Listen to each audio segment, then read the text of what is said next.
Hi, I'm Hazel. I'm 32 and 9 months pregnant with my first baby. Life has been tough lately, and I want to share my story in case it helps anyone else who's going through something similar. I live in San Francisco with my husband, Michael. He's 34 and works as a software engineer. Even though our life might look perfect from the outside, it's actually very difficult.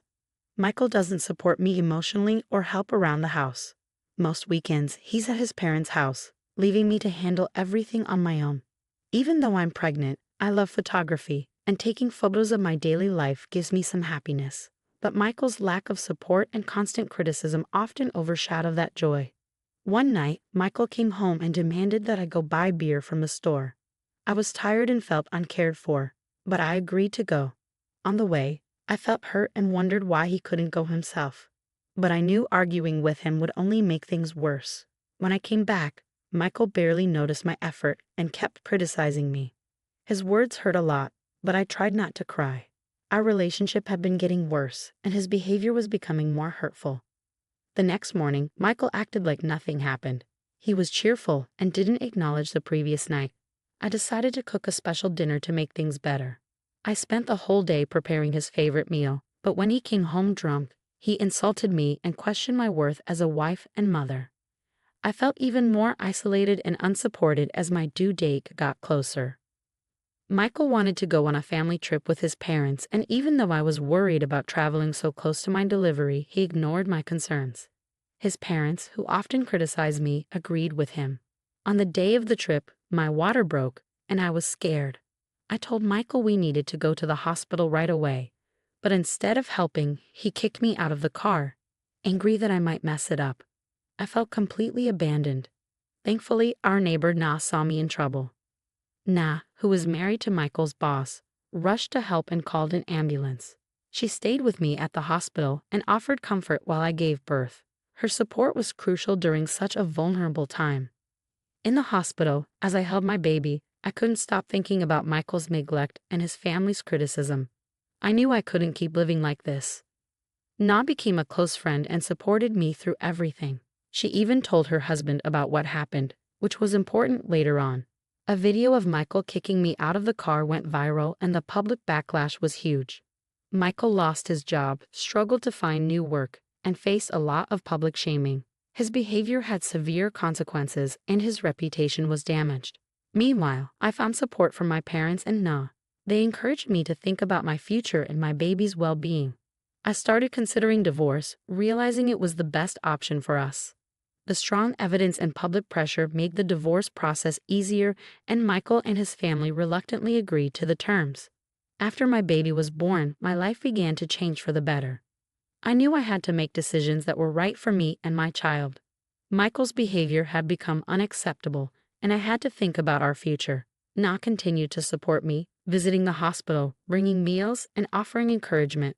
Her husband, Mark, who is the CFO at Michael's former company, also supported me. It was comforting to know they both understood how serious the situation was. After I left the hospital, I moved in with my parents. They are older but very supportive and welcomed me and my baby with open arms. Their home in San Francisco became a safe and comforting place for us. I felt overwhelmed with gratitude for their care and love. As I settled in, I thought a lot about how I ended up here. The viral video of Michael kicking me out of the car had drawn a lot of attention, and the backlash against him was intense. He lost his job, had trouble finding new work, and faced a lot of public shame. Knowing that others saw his true behavior was a small comfort, but it didn't lessen the pain of his betrayal. Despite the chaos, I found peace in my new routine. My parents were wonderful, helping with the baby and giving me emotional support. I also grew closer to Na. She visited often, and our talks became a source of strength for me. She shared her own experiences and gave me advice, becoming a true friend. During this time, I began to think about my legal options. Na suggested talking to a lawyer about divorce. It was a scary thought, but I knew it was necessary for my baby's future. I found a compassionate lawyer who understood my situation.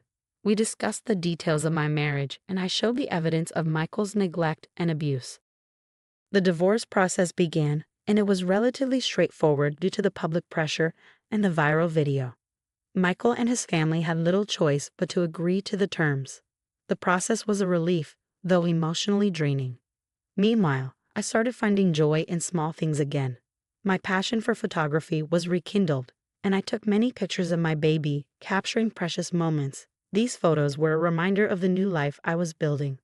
One day, while walking with Na, she introduced me to her son, Jake. He was around my age, and we quickly became friends.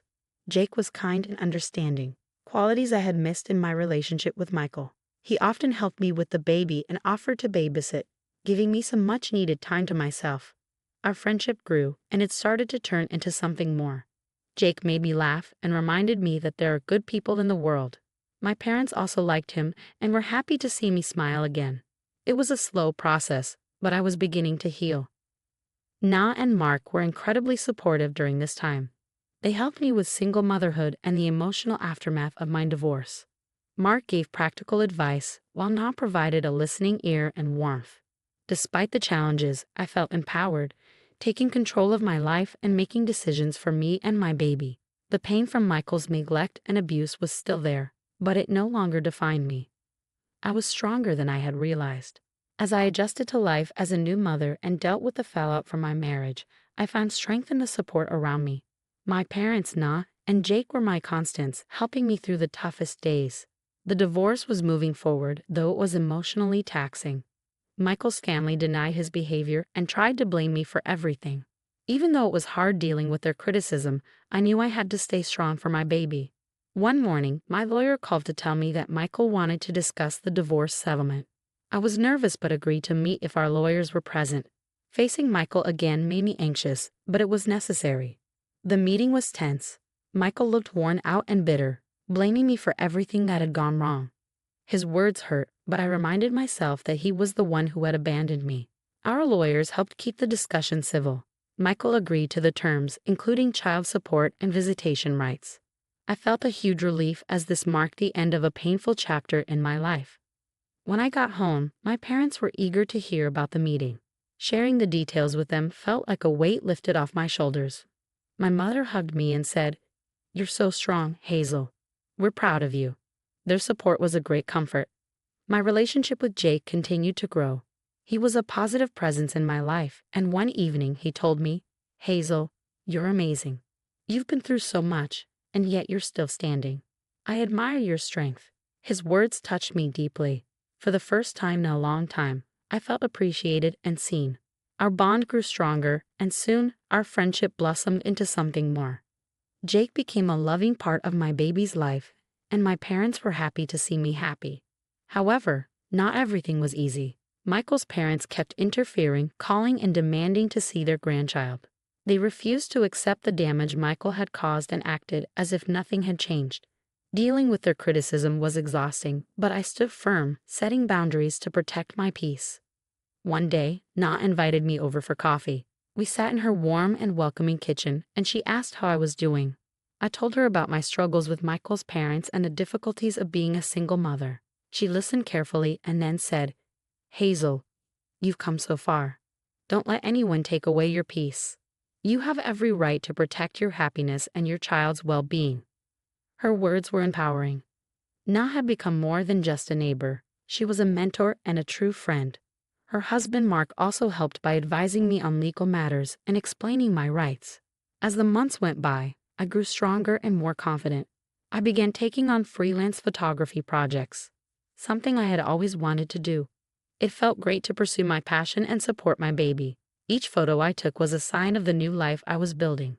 My relationship with Jake continued to grow. He was patient, kind, and truly cared for me and my baby. One evening, while watching the sunset, he looked at me and said, "Hazel, I love you. I know it's been tough, but I want to be there for you and for both of you every step of the way." Tears came to my eyes as I realized how far I had come from feeling abandoned and neglected. I was now surrounded by love and support. I looked at Jake and said, "I love you too. Thank you for being here, for everything." After months of struggle and resilience, my life began to improve. The divorce was finalized and I was finally free from the toxic relationship that had held me back for so long. The day the papers were signed was bittersweet. I felt a sense of loss but also an overwhelming relief. My lawyer, who had been a steady support, said, "This is a new beginning, Hazel. You're doing the right thing for yourself and your child. With a divorce behind me, I focused on creating a stable and happy life for my baby and me. My freelance photography work started to grow, and I found joy in capturing special moments for others. Each project brought me closer to independence and self-fulfillment. Jake continued to be a constant source of support and love. He understood my past and respected my journey. One evening, while having dinner with my parents, Jake proposed to me. It was a simple, heartfelt moment. "Hazel, will you marry me?" he asked, his eyes full of hope. I didn't hesitate. "Yes, Jake, I will," I replied, tears of happiness streaming down my face. My parents were overjoyed, and my heart felt full. Na and Mark were thrilled for us as well. Na, who had been there from the start, gave me a tight hug and said, "You deserve all the happiness in the world, Hazel." I was grateful every day for the unexpected turn our relationship had taken and for the support of everyone around me. Michael and his parents kept trying to interfere, but I stood my ground and set clear boundaries. With Mark's legal advice and support, I made sure they respected our space. Their criticism no longer affected me. I was stronger and more confident, ready to protect my peace and my child's well-being. As time went on, I settled into a new routine. My days were filled with photography sessions, joyful moments with Jake, and the simple pleasures of watching my child grow. Jake was a wonderful father figure, and our home was full of love and happiness. One day, while sitting in Na's garden, we reflected on how much had changed. "You've come so far, Hazel. I'm so proud of you," she said, smiling. I looked around at the beautiful flowers and felt a deep sense of gratitude. "I couldn't have done it without you, Na. Your friendship means everything to me," I replied. My past, marked by neglect and emotional abuse, had transformed into a story of empowerment and independence. I had found my voice and strength. My life was now surrounded by supportive people who loved me for who I was.